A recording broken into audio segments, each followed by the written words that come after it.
بسم اللہ الرحمن الرحیم۔ السلام علیکم ورحمۃ اللہ۔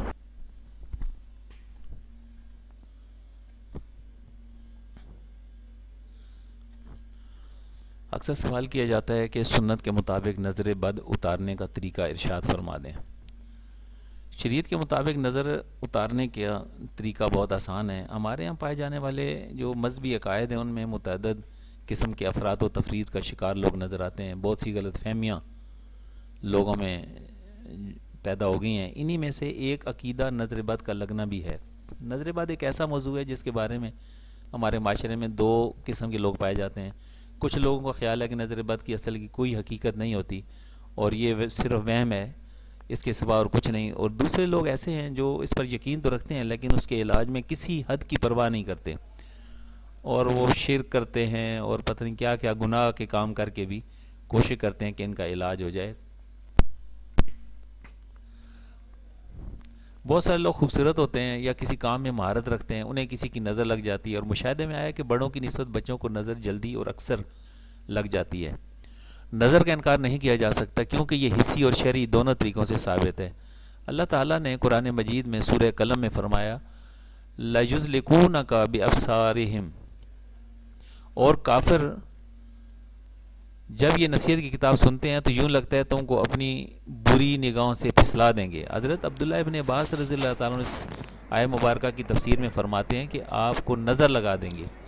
نبی کریم صلی اللہ علیہ وسلم فرماتے ہیں کہ العین حق ولو کان شیء سابق القدر سبقت العین واذا استغسلتم فاغسلوه۔ نظر بد لگنا حق ہے اور تقدیر پر کوئی حاوی ہو سکتا ہو تو یقیناً نظر بد حاوی ہو جاتی، اور اگر تم لوگوں کو غسل دینے کا کہا جائے تو غسل دو۔ نظر بد لگنے کے بعد لوگوں میں اس کے علاج کے متعلق بڑی بے عقیدگی اور رسومات ہیں جنہیں عام مسلمان شرعی علاج سمجھتے ہیں۔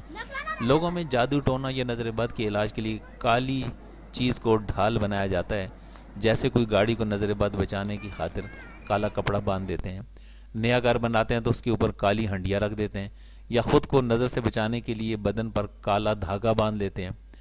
اسی طرح نظر بد کے علاج میں کالی مرچیں جلا کر اس کی دھنی دیتے ہیں۔ اس کے علاوہ بہت سے عمل ہیں جو نظر اتارنے کے لیے کیے جاتے ہیں، جبکہ ہمیں دین اسلام نے نظر بد کا شرعی طریقہ بتایا ہے۔ اس لیے رسم و رواج سے پرہیز کریں اور اپنے اندر سے ضعیف الاعتقادی ختم کریں۔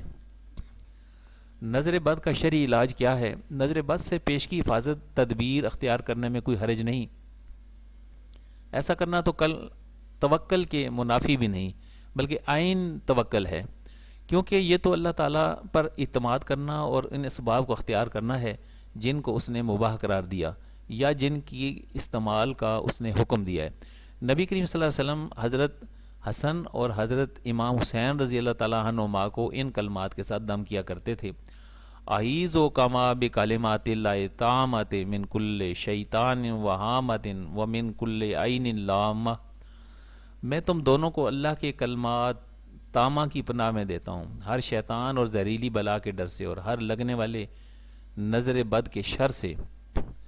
آپ صلی اللہ علیہ وآلہ وسلم نے ارشاد فرمایا کہ حضرت ابراہیم علیہ السلام بھی حضرت اسحاق اور حضرت اسماعیل علیہ السلام کو اسی طرح دم کیا کرتے تھے۔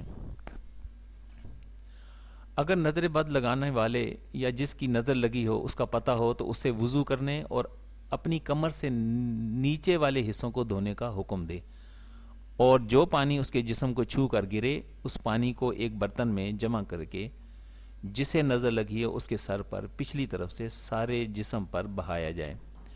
اللہ تعالیٰ کے حکم سے نظر بد کا اثر ختم ہو جاتا ہے۔ حضرت سلمہ رضی اللہ تعالیٰ عنہ فرماتی ہیں کہ نبی کریم صلی اللہ علیہ وسلم نے ان کے گھر میں ایک لڑکی دیکھی جس کے چہرے پر نظر بد کی وجہ سے کالے دبے پڑ گئے تھے۔ حضور صلی اللہ علیہ وسلم نے فرمایا کہ اس پر دم کرا دو کیونکہ اسے نظر بد لگ گئی ہے۔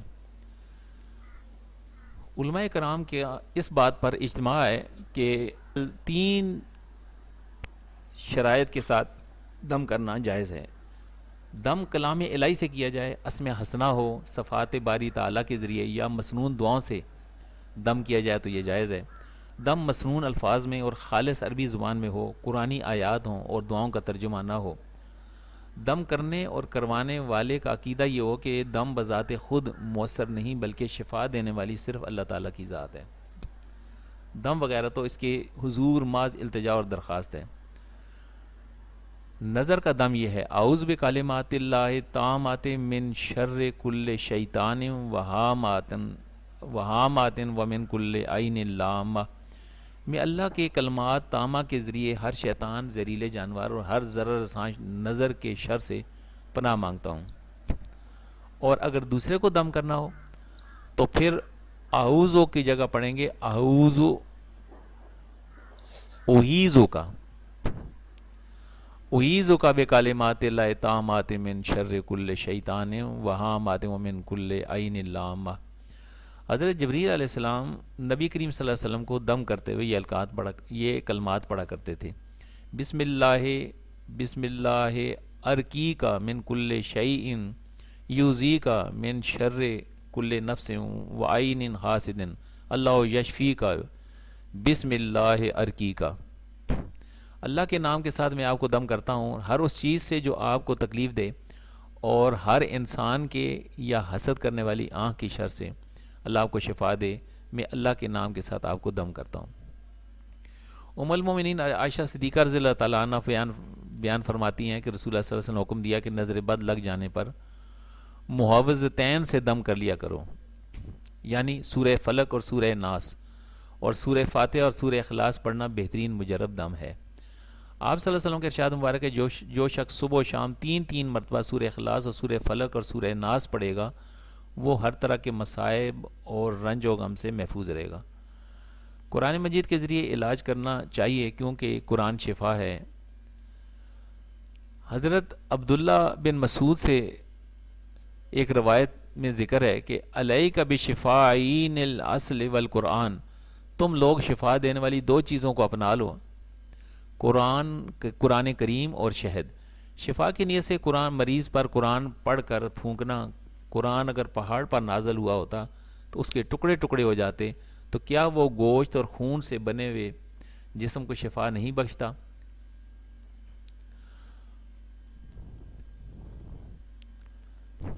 اگر انسان صبح شام اور سونے کے وغیرہ کے اذکار میں پابندی کرے تو اس کا نظر بد کی حفاظت میں بہت بڑا اثر ہے، اور یہ انشاءاللہ اس کے لیے ڈھال کا کام دے گی.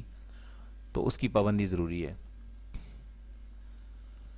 ایک اور حدیث مبارکہ حضور نبی کریم صلی اللہ علیہ وآلہ وسلم روایت کرتے ہیں. سیدنا عبداللہ بن مسعود رضی اللہ عنہ کہتے ہیں کہ میں نے رسول اللہ صلی اللہ علیہ وسلم کو فرماتے ہوئے سنا کہ دم، جھاڑ، گنڈے، منکے اور جادو کی چیزیں یا تحریریں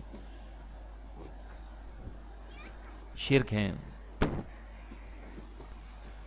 اس لیے میرے پیارے بہنوں اور بھائیوں، نظر بد کے اثرات کو ختم کرنے کے لیے ہمیں بیہودہ کاموں پر یا غیر شرعی طریقوں کی پناہ نہیں لینی چاہیے، اور نہ ہی اس سلسلے میں پیروں اور جال ساز تعویذ فروشوں کے جال میں پھنس کر اپنا مال اسباب اور ذہنی سکون برباد کرنا چاہیے، چونکہ یہ بابیں ہمیں کہیں کا نہیں چھوڑیں گے. ہمیں یاد رکھنا چاہیے کہ ہمارے گھروں میں قرآن پاک کی صورت میں منبع شفا موجود ہے.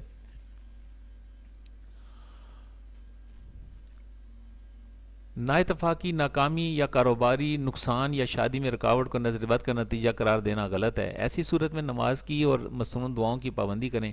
بعض عورتوں کو اپنے شوہروں کی علمی، ادبی اور کاروباری مصروفیات کو عدم توجہی کا نام دے کر نظر بد کا نتیجہ قرار دیتی ہیں. عام طور پر نظر بد کے ساتھ ساتھ نفسیاتی مریض بھی لوگ ہوتے ہیں. بعض لوگ حقیقت میں نفسیاتی مریض ہوتے ہیں لیکن وہ اپنے نفسیاتی مریض ہونے کا اعتراف کرنے سے گریز کرتے ہیں، اس لیے وہ نفسیاتی اسپتالوں میں جانے اور وہاں علاج کرانے میں اپنی حد تک سمجھتے ہیں. سب سے پہلے طبی اور نفسیاتی معائنے کے ذریعے یہ جان لینا ازحد ضروری ہے کہ نظر لگتی ہے. اگر ایسا ہوتا ہے کہ بیماری کچھ نہیں ہوتی، محض وہم و گمان ہوتا ہے، تو وہم ایسی خوفناک بیماری ہے جو بہت سی بیماریوں کا سبب بن جاتی ہے، بسا اوقات انسان کو موت تک لے جاتی ہے. اس لیے مسنون دعاؤں کے ساتھ ساتھ علاج بھی ضروری ہے. حضور نبی کریم صلی اللہ علیہ وآلہ وسلم نے فرمایا ہر بیماری کی دوا ہے. جب بیمار کو اس کی اصل دوا میسر ہو جائے تو انسان اللہ تعالیٰ کے حکم سے شفا نصیب ہو جاتی ہے. صحیح بخاری شریف میں حضور نبی کریم صلی اللہ علیہ وسلم نے فرمایا کہ اللہ تعالیٰ نے کوئی ایسی بیماری نازل نہیں کی جس کی شفا نازل نہ کی ہو. ما انزل اللہ داء الا انزل لہ شفا۔ ایک اور حدیث مبارک میں رسول اللہ صلی اللہ علیہ وسلم نے علاج معالجے کے متعلق صحابہ کرام کے ایک سوال کے جواب میں فرمایا کہ بے شک ہے میرے پیارے صحابہ، اللہ کے علاج معالجہ کروا لیا کرو، اللہ تعالیٰ نے کوئی ایسی بیماری نہیں رکھی جس کی شفا نہ رکھی ہو سوائے ایک بیماری کے۔ صحابہ کرام نے پوچھا وہ کون سی بیماری؟ آپ صلی اللہ علیہ وسلم نے فرمایا وہ ہے بڑھاپا۔ تو آج کے اس ویڈیو میں ہم نے جانا کہ نظر بد لگ جاتی ہے اور نظر بد لگنے سے لوگ بیمار بھی ہو جاتے ہیں، لیکن عزیز دوستوں اور ساتھیوں، میری پیاری بہنوں اور بھائیوں، یہ نظر کا لگ جانا سب سے زیادہ، اگر آپ کو بات سمجھنی ہے تو وہ یہ ہے کہ والدین کی نظر بچوں کو لگتی ہے تو اس کا سب سے آسان طریقہ یہ ہے کہ ماں باپ ایک ٹب میں غسل کریں، اس غسل والے پانی کو جمع کریں اور پھر اس میں بیری کے پتے 7 9 11 ڈال کر، اور اپنے بچے کو جس کی گروتھ نہ ہو رہی ہو، جس کا قد نہ بڑھتا ہو، جس کی اور کوئی بیماری ہو، نفسیاتی مسئلہ ہو، جنات کا مسئلہ ہو، نظر لگی ہو یا جان نہ پکڑتا ہو، تو اس کو یہ سر کے اوپر سے ڈالیں تو اس کے اوپر جو ہے وہ نظر بد ختم ہو جائے گی اور بیماریوں سے شفا مل جائے گی، تو بچے ٹھیک ٹھاک ہو جائیں گے۔ تو امید ہے کہ آپ کو آج کی اس ویڈیو میں فائدہ ہوگا، اور جب آپ یہ ایسا کریں گے تو ہمارے لیے بھی اپنی دعا میں ایسا ضرور رکھیں، اس لیے کہ آپ کی دعاؤں سے ہی ہم یہ کوشش کرتے ہیں کہ آپ تک ہر روز نیا علاج اور نئی ویڈیو پہنچے۔ السلام علیکم ورحمۃ اللہ وبرکاتہ۔